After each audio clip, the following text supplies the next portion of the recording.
Bonjour à tous et merci de regarder RTI 1. Nous sommes le jeudi 14 juillet 2022, il est 6h30 et c'est l'heure de vous informer.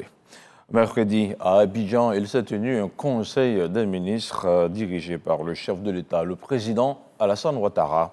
Il a permis de prendre un certain nombre de décisions sur la bonne marche du pays.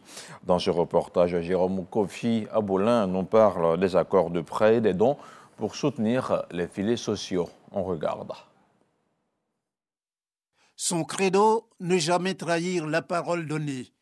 Vu qu'il en est ainsi, c'est comme prévu que le Conseil des ministres s'est tenu ce mercredi.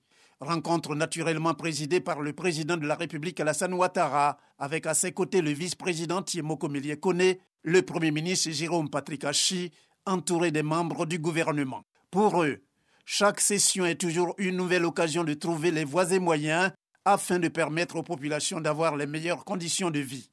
Pour en venir donc aux différentes mesures prises au cours de cette réunion, sachez qu'un projet de loi au titre du ministère de l'Économie et des Finances a été annoncé. Il est relatif aux infractions boursières sur le marché financier de l'UEMOA, Union économique et monétaire ouest-africaine. En accord avec les États parties, ce dispositif vise à doter l'espace communautaire d'un cadre légal consensuel de répression des comportements délictueux sur le marché financier régional de l'UEMOA à travers l'édiction d'un ensemble de sanctions à la fois dissuasives et proportionnées à la gravité des infractions en vue de garantir aux investisseurs un marché transparent et intègre. À cet effet, ce projet de loi définit de façon précise les incriminations et les peines applicables et détermine clairement les interactions entre les juridictions répressives nationales et le Conseil régional de l'épargne publique des marchés financiers, l'organe spécialisé de l'UEMOA chargé de la protection de l'épargne publique sur le marché financier régional. Une autre décision, l'ordonnance prise dans le but d'apporter notamment des solutions à la question de la vie chère. Cette ordonnance s'inscrit dans le cadre des mesures initiées par le gouvernement en vue d'améliorer les performances des filières de production de céréales, de légumineuses et d'apporter une réponse durable à la problématique de la hausse des prix des produits de grande consommation. Cette ordonnance donc accorde à cet effet, en plus d'autres mesures d'incitation non fiscale, des avantages douaniers et fiscaux spécifiques aux opérateurs intervenant dans les secteurs de la production et de la transformation des céréales et légumineuses, notamment le riz, le maïs, le mil, le sorgho, le soja, sur la base de la création et du développement donc, de leurs activités. Ces mesures comprennent notamment l'exonération des droits de douane sur les équipements matériels importés, l'exonération donc, de TVA sur les acquisitions de matériel, de biens d'équipement et l'octroi de crédits d'impôt sur la durée de la convention. À retenir également les décrets sur des accords de prêt et de dons pour soutenir les filets sociaux. Un décret portant ratification d'un accord de prêt d'un montant total de 180 300 000 euros, soit 118 269 47 100 francs, conclu le 10 juin 2022 entre la République de Côte d'Ivoire et l'Association internationale de développement AID pour le financement du programme de renforcement du système des filets sociaux. Un deuxième décret portant, quant à lui, ratification de l'accord de don d'un montant global de 5 millions de dollars US, soit environ 3 146 782 800 francs CFA, conclu le 10 juin 2022 entre la République de Côte d'Ivoire et l'AID, l'Association internationale de développement, pour le financement du programme de renforcement du système des filets sociaux. Le financement à objet de ces deux accords permettra de soutenir le système national de filets sociaux afin de garantir une plus grande inclusion sociale des populations pauvres et vulnérables. Il permettra de façon plus spécifique d'améliorer les services des centres sociaux et d'assurer l'extension et la pérennisation du programme de transfert monétaire productif. Et pour boucler avec son point de divers, le Conseil a parlé entre autres du prix du coton fixé à 310 francs le kilogramme en ce qui concerne la campagne 2022-2023, de la rencontre entre le président Alassane Ouattara et les anciens présidents Bédié et Gbagbo, ainsi que le déplacement du chef de l'État ivoirien le 20 juillet prochain en Afrique du Sud dans le cadre d'une visite officielle. Le prochain Conseil des ministres va se dérouler le 3 août 2022. L'état-major général des armées de Côte d'Ivoire sort de son silence. Il s'est prononcé récemment sur le cas des 49 militaires ivoiriens arrêtés au Mali depuis le 10 juillet dernier. Il confirme l'appartenance des 49 militaires à l'armée ivoirienne et leur présence sur le territoire malien est su des autorités des Nations Unies. On regarde le compte-rendu d'Abou Sanogo. L'état-major général des armées se prononce sur un commentaire d'une correspondante du RFI à New York qui affirmait que les 49 soldats ivoiriens arrêtés au Mali ne sont pas de la MINUSMA. Nous retenons que le porte-parole de la MINUSMA, M. Salgado, basé à Bamako, a déjà affirmé connaître l'existence de ce détachement de soutien national ivoirien basé à Bamako.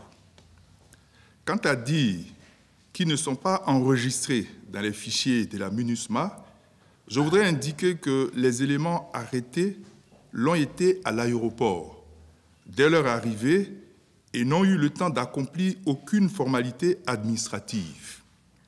Par contre, il est important de relever à cet effet que tous leurs prédécesseurs ont toujours bénéficié de badges de l'ONU qui attestent de leur présence officielle et des décorations de l'ONU au terme de leur mission. Cela signifie clairement que ce détachement de soutien national existe régulièrement. Notre présence sur la base de Sahelian Aviation Service, c'est-à-dire SAS, est fondée sur l'existence d'un contrat de service partagé. Nous profitons d'une base logistique opérée par la société SAS pour installer notre élément de soutien national aux côtés de plusieurs autres, à savoir Allemagne, Autriche, Belgique, Suède, Pakistan, etc. Il s'agit de disposer d'une base logistique au profit de nos personnels déployés au compte de la MINUSMA. Tous nos équipements en direction de nos détachements de Tombouctou et de Mopti, ou devant être reversés à Abidjan pour maintien en condition, tous nos milliers de personnels déployés au Mali dans le cadre de la MINUSMA transitent par cette base. Les opérateurs privés qui interviennent sur nos équipements transitent également par cette base. En retour, nous contribuons à sa sécurité. Et tout cela en vertu d'un MOU signé avec l'ONU et d'un contrat de prestation de services avec la société SAS dans les limites fixées par l'ONU. Pourquoi les éléments sont déployés avec leurs armements? Le MOU signé avec l'ONU nous autorise à détenir des armes pour nous protéger et protéger les installations qui nous abritent. Les détachements sont donc engagés avec leur armement. Et je vous rappelle qu'il s'agit quand même de terrorisme au Mali. C'est ainsi qu'il a été indiqué dans le communiqué du Conseil national de sécurité que le transport de ces matériels a été effectué conformément à la réglementation, à savoir un avion pour le personnel et un autre pour les armements et munitions conditionnés dans les caisses. Ils n'ont donc pas débarqué avec des armes en main et habillés en uniforme, ils n'ont nullement caché leur identité. Notons que depuis la survenance de l'événement, le chef d'état-major général des armées, le général de corps d'armée Lassina Doumbia, est en contact avec son homologue malien et toutes les certifications ont été produites quant à la régularité de cette opération. La coopération allemande et les douanes ivoiriennes vont collaborer. Les deux parties s'engagent pour des échanges commerciaux plus rapides et plus sûrs. Mercredi, à Abidjan, un mémorandum d'entente a été signé entre deux parties. Il va permettre de simplifier les procédures et d'accélérer le dédouanement des marchandises à l'export et à l'import. Lanciné Bakayoko. À travers ce mémorandum d'entente, le gouvernement allemand met à la disposition des douanes ivoiriennes deux projets liés à la facilitation des échanges commerciaux. Le premier vise l'introduction de solutions digitales dans le traitement avant l'arrivée des envois par voie aérienne et la simplification des procédures d'exportation.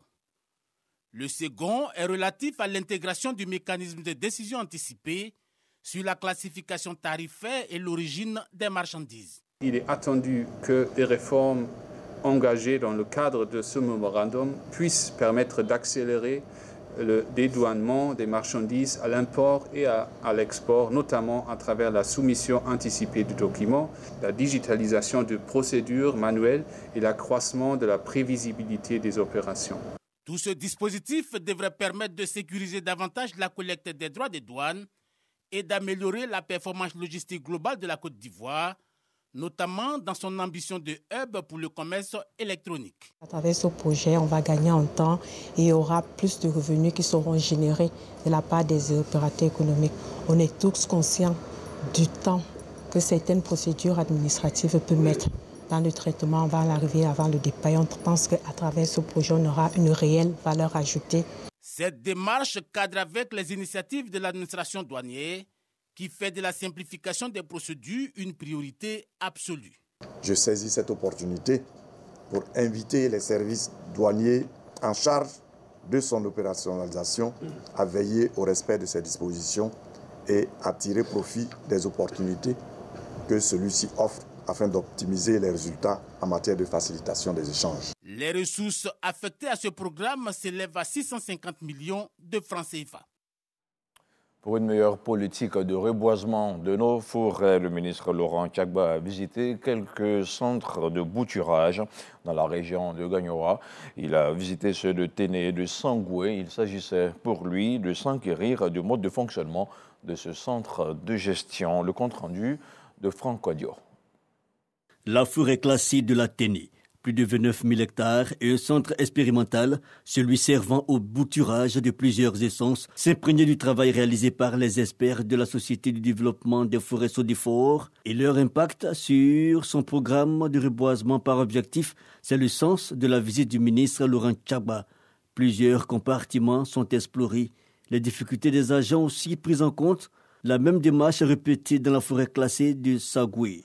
Les deux espaces font partie du centre de gestion forestière de Gagnoa. Pour nous aujourd'hui, c'était justement de venir lui présenter les acquis de la Sodifort en la matière, qu'il s'agisse du bouturage ou alors qu'il s'agisse de la mobilisation des semences. Et également rassurer en Côte d'Ivoire aujourd'hui, nous avons la possibilité de répondre à toutes les demandes en matière de disponibilité des plans pour accompagner n'importe quel programme. Une visite pleine d'enseignements selon Laurent Tchagba. Il y a le reboisement en milieu rural, le reboisement en forêt classée, et puis il y a le reboisement compensatoire. Mais tout ça là, si tu n'as pas les plans, tu ne peux pas mettre ça en terre pour que ça grandisse. Donc il est bon en tant que ministre de venir voir là où on produit les plans pour que le programme de reboisement par objectif, qui est la vision du ministère, puisse véritablement réussir et nous permettre d'atteindre les objectifs de 2030. Après les forêts classées de la Téné et Sagoué,